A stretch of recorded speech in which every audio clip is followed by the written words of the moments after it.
Hey guys, I'm Nickelodeon and welcome to my latest video. So in this one we're back with another top 5. Now a couple of weeks ago, it might have been about a month ago, I did a top 5 Disney Channel shows, just of all time, but mostly sort of classic ones. And I also said that I might be open to do a top 5 Nickelodeon shows, and you know what, I decided, may as well do it, why not? I'm sure it's something you'll be excited to see, it's something I'm excited to bring you guys. So without further ado, let's get straight into the video. So at number 5, we have Ned's Declassified School Survival Guide. Now this show follows the main character Ned and his best friends Mose and Cookie in their day-to-day exploits in middle school, and this is just a show that I watched quite a lot when I was younger, and it was just so funny. It used to be on sort of every day. I'd come home from school, sort of get changed, have something to eat, and then about 4 o'clock we would have Ned's Declassified, and I just loved the way it was a weird sort of, it wasn't your straight up sitcom in a high school like a lot of the Disney Channel ones were. It was sort of a how to get through school sort of thing with the survival guide which Ned sort of created, and it was sort of told from his perspective, and I just thought that was a little bit different to the typical, you know, boy meets girl, or I guess Hannah Montana sometimes, or you know, them kind of shows where it's just day to day in a school, and it's sort of either normally from like a perspective of a character, but they don't really do too much breaking the wall or breaking the fourth wall, sorry, and that sort of thing. And I just think that Ned's Declassified did that really well. Also, Cookie is literally me. So number 4, we have Avatar: The Last Airbender, not to be confused with the Blue People or the terrible M. Night Shyamalan movie that we will just not talk about anymore about. But anyway, this show follows the story of Aang, who is the last of a race of nomads who could manipulate air and are essentially called the Airbenders. Now, there was also different elements, like sort of different tribes of people who could manipulate different elements. There was earthbenders, firebenders and waterbenders, and essentially Aang was the Avatar, who is essentially a guy who, in theory, it was his destiny to sort of master all of the elements and be able to use them all sort of simultaneously and interchangeably, and just to go about his business and restore peace to the world, as the Fire Nation, who were the firebenders, had sort of took over the world pretty much, and the other factions were sort of living in their shadow, but Aang was there to bring everyone back and make things free and good again. 100 years passed and my brother and I discovered the new Avatar, an airbender named Aang. And although his airbending skills are great, he has a lot to learn before he's ready to save anyone. But I believe Aang can save the world. So number 3, a personal favourite of mine, Drake and Josh. It's everyone's favourite stepbrothers. So many hilarious moments in this show with these two guys. Obviously their real names in real life are Drake and Josh, which is another sort of cool little thing that they did. And I just really thought that this show is just, there's not an episode that's not funny.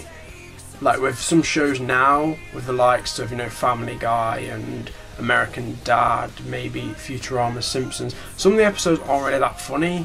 But with Drake and Josh, every single episode was funny. There was always funny moments in every single episode. There was different recurring themes, but there's also different things, and there's also some serious parts and some serious messages behind it, which obviously resonated with a lot of young people at the time. And I mean, so many funny moments in this show. From the opening titles, there was sort of always Drake and Josh saying stuff basically behind each other's back, and it was just really funny. Like this time when Drake kept replacing Josh's fish, and Josh made Josh think that his fish had grown like massively, and then he put 2 fish in, and then it made him think that the other fish had eaten the other. Oh, it's just great, and Josh is just like clueless, has no idea what's going on. So we got from that opening titles, from the pranks from Megan, which just Miranda Cosgrove is just brilliant in that, and she's pretty evil in that show, but she just get some funny pranks in on them. And the original, You Had One Job.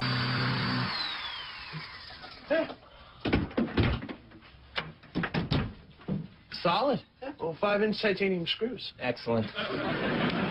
So are we done? Yeah. Yeah, I just gotta go down and get the door names.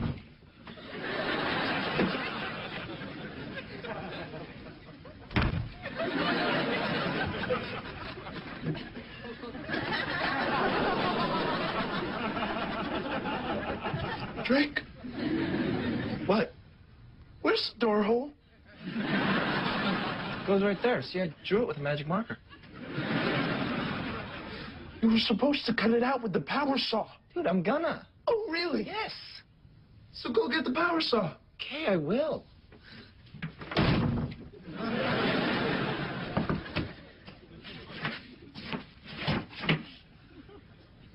I see the problem. Oh, do ya?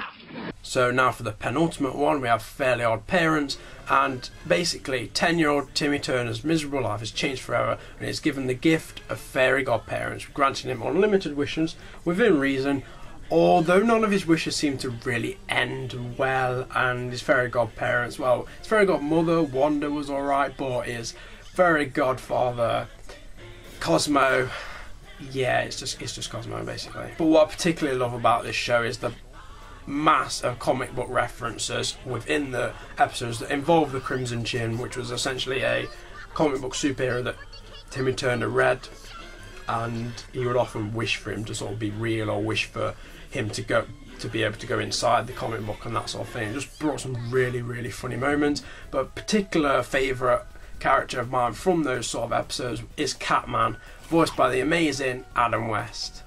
They sure love their colorful crime fighters in the Crimson Chin's webtoon. But not in Dimsdale. Adam sure seemed upset outside the courthouse. Yeah, and he's still upset. Timmy, what'll I do all day if I can't fight crime? I can't lick the spoons clean at the dairy whip. That would be unsanitary. Yay, Crimson Chin! Hey, I know a place that would love a fantastic feline crime fighter like yourself. Cat-tastic! How do we get there? Can I borrow your catnap spray?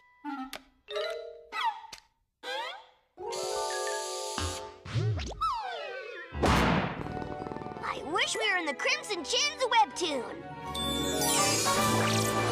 Finally, at number 1, we have SpongeBob SquarePants. Everyone knows the theme song to this hilarious cartoon. Unless you actually live in a pineapple under the sea, then you probably wouldn't know it. But with a whole host of diverse characters, this show makes its way to the number 1 spot on this list, in my opinion, because I think it rivals cartoons such as The Simpsons and South Park. I think it's as funny, if not funnier, than those two, really. Plus, it produced the greatest plot twist in the history of cartoons. If that was you on the phone and you on the bus, then who was flickering the lights?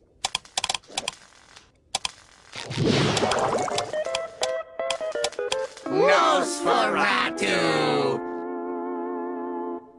Anyway guys, that brings the video to a close. I hope you did enjoy. Leave a like if you did. Comment on what your favourite Nickelodeon shows are. Did you enjoy my list? How would you improve it? That sort of thing. Also let me know down below topics that you would like me to see. Anyways guys, hope you did enjoy this video. Leave a like if you did. Comment on what your opinions are on this list. Do you like it? Do you disagree with it? Let me know what your favourite Nickelodeon shows are.